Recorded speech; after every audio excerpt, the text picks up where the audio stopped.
If you plan on coming to Malaysia and don't know what to expect, here are some of our first impressions to help you decide.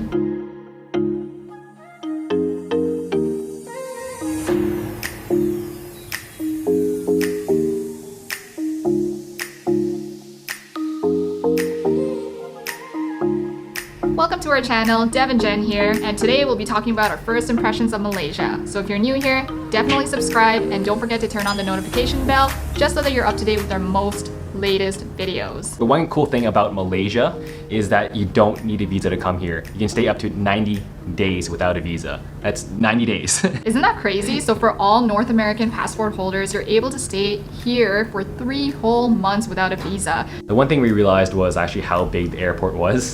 So we just arrived in Terminal 2 in Kuala Lumpur, and this airport is actually ginormous. All you really need is your debit card and access to their ATM. It's so colorful and cute. It really reminds us of Canadian currency actually. I think they have 4 major carriers here and we decided to go with GOOO Mobile. And it cost us 40 ringgits, which is around $12 for unlimited data for an entire month. You cannot get that type of plan back in Canada. They have a very straightforward path towards their Grab service here, which is equivalent to Uber back home. And it cost us 60 ringgits, which is around $20 to get to our hotel in the Golden Triangle, which is about 1 hour away. So overall, just getting set up as a first-time travel here was very, very convenient. Next thing we noticed, and what I love about Malaysia, is how diverse this country is. So the main religion practiced here is Islam, followed by Buddhism, Hinduism, and Christianity. You'll notice that there's a lot of like Chinese people here, Thai people, Indian people, Pakistanis, Sri Lankan, even the local Malays live cohesively in a country. It reminds me a lot of back home actually. You can tell that the culture is a bit more conservative. In general, covered up. So you can easily spot a tourist because when we first came, we were wearing shorts, sleeveless t-shirts, and you definitely be able to spot a tourist when they're wearing that in certain areas at least. Cool thing is that it's a very welcoming culture too. When we got into our Grab ride, the drivers would be super friendly, offer tips on like what we should do, what we shouldn't do. So that was pretty nice of them. They're really good in conversational English, so that is so refreshing to hear. They know how to say excuse me, thank you. They're super polite. Yeah, I think English is their core subject in school. Oh yeah, it must be. They have a pretty tight-knit community too. There's this one shopping mall near our hotel and they would have local bands performing over there. Like the vibe is so chill and everyone just likes to come out there supporting each other. I love that. Yeah. 2 types of like weather here. It's extremely hot or rainy. Sporadically too, so it's not like you know when it's gonna rain. It's completely at random. You should always carry an umbrella with you. Hotels here are actually pretty nice too. We stayed at the Prescott Hotel. It's super beautiful, like has a really nice big room, spacious, long desk, glass shower separation, and it was only for $20 a night, but then there is that tourism tax for I think 10 ringgits. 10 ringgits a night. If you add that on top of the 20 bucks, then it becomes like $23, $24, which is still not bad actually. There's not many street stalls over here in comparison to Thailand. Like, I think they have laws over here where you're not allowed to set up random street stalls, and that probably contributes to like why the country is so well maintained. We also noticed that they do celebrations really big here. We were fortunate enough to land in KL on New Year's Eve. Funny story about that is that Jen misled an entire crowd. I did not. To face the wrong way for the fireworks.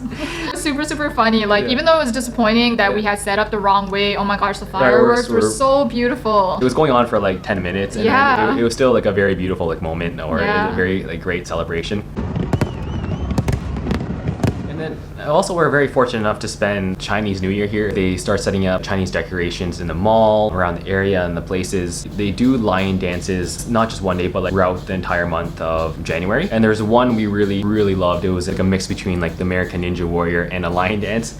It was pretty cool, man. And they're so talented. So big ups to all the lion dance performers out there.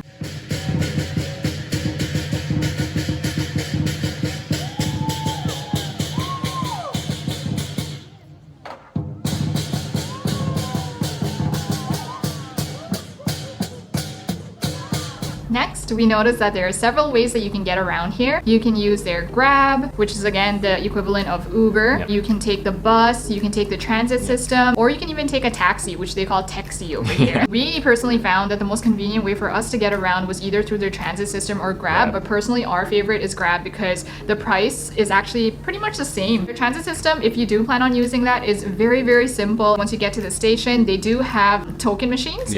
So you choose which station you want to get off at, and then you put your cash in, then it'll dispense a token out for you, which you then scan to get to the LRT. Oh yeah, and traffic here, it's more structured than Thailand. However, do be careful of the motorbikes because they run red lights, so make sure you're watching both ways. So as for entertainment in KL, we did decide to do a few touristy things. Oh yeah.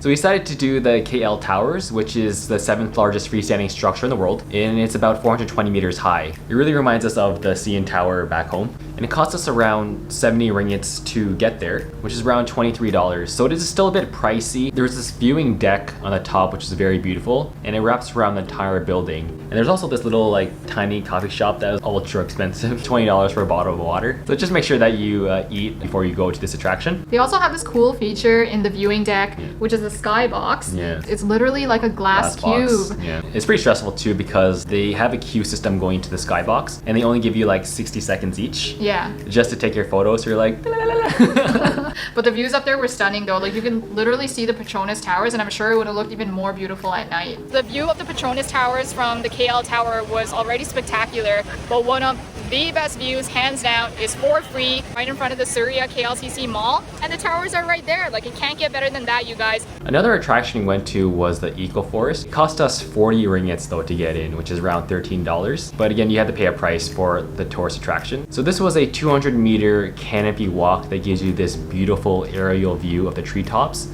and city beyond. What a stunning view. Amazing, the fact that there is an eco forest in the middle of the city. Also make sure to bring mosquito repellent. You got bitten like so many times by mosquitoes. We also noticed that they have really good personal care services here. I initially just wanted my roots dyed because my whites were showing. Some part of me went crazy and just ended up getting the whole thing dyed and bleached.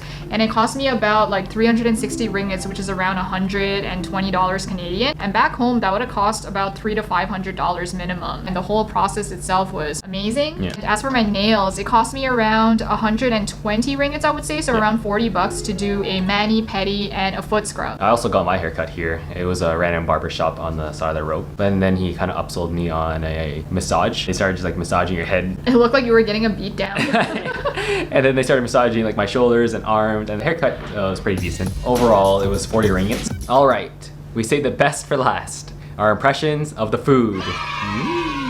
So we really love how they have such a wide variety of food here. Everything from Chinese, Malaysian, Indian, Pakistani, Japanese, and even Western. And we noticed that they also commonly eat with their hands here. Oh yeah. We also tried some of their local dishes such as the Nasi Kendar and Nasi Lemak. The Nasi Kendar is served with chicken, salted egg, curry sauce, and papadum, which is this thin, crispy cracker. We also really love their Nasi Lemak, which is their national dish. It's made with fragrant rice cooked in coconut milk and pandan leaf. Both were honestly so good, but Dev can't handle spice, so thank goodness for the Teo ice. It's kind of like a Malaysian version of an iced tea. We also seen that they have an abundance of durian here, and they also have this really delicious durian cream puff that I love to eat. Oh my gosh, Dev eats durian so much that you actually start smelling like a durian. Oh, one thing to note is that you can't bring a durian inside hotels because of that pungent durian smell. Does that mean I'm banned from hotels? Thanks so much for watching. Really hope you enjoyed our first impressions of Malaysia. Malaysia is such an underrated country and could definitely see ourselves coming back here in the near future. Totally. It's so beautiful over here, and I'm really glad we got to experience what it's like living here. I know. Alright, don't forget to subscribe, give this video a thumbs up, and let us know if you plan on coming to Malaysia or where in the world you are from, because we'd love to hear. Okay, see you in the next one. Peace. Also, for all you McDonald's lovers, their Big Mac combo is $4. $4. Yo, McDonald's has the cheesecake chocolate dip.